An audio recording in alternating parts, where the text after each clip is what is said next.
But they'd say, well, why that black eye? Why that bruise in your face? Well, I ran into a door jam. You know that's not what happened. So what we did, through the Violence Against Women Act, encouraged emergency rooms.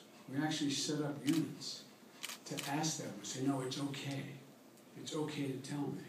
Because I have a policeman right outside here who will put you in a car, and I have a lawyer I can get you to who will get you a protective order.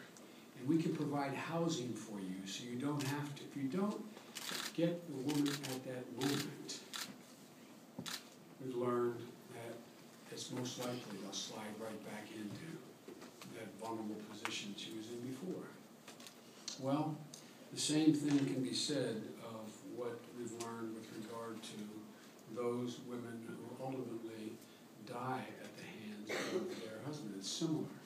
If a police officer or a nurse asks at the right question at the right time, it may save a woman's life down the road. So the grants that we have, that the Attorney General has announced to communities all across the country, will give them the tools they need to train local folks to look at predictive behavior so that we do one of two things. You get that woman out of harm's way. You provide her with a vehicle. And many women who have been victimized like this have never fully understood what services are available to her. All you guys out there, think about it, man. When you were kids in the playground and the bully knocked you down to the ground and took your lunch money. Remember what your dad said. Just look up and punch him right square in the nose. Hit his nose and he'll bleed and he'll leave. How many of you had the nerve to do it? It was true. You did it. That's what happened. Not a whole lot of guys I grew up with had that nerve. Not a whole lot of mine. And yet we stand back and we say, why wouldn't women, having gone through this, why don't they just stand up and leave or walk out or strike back? It's human nature.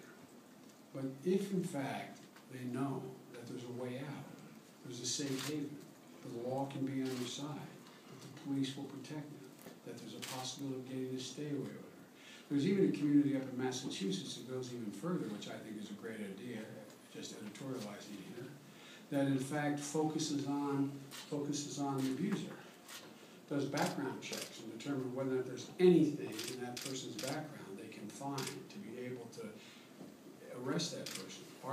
Is there any outstanding warrant for that person? Is there any crime they have committed? Are they being looked for? Whatever it is, I think both should be done, in my humble opinion. But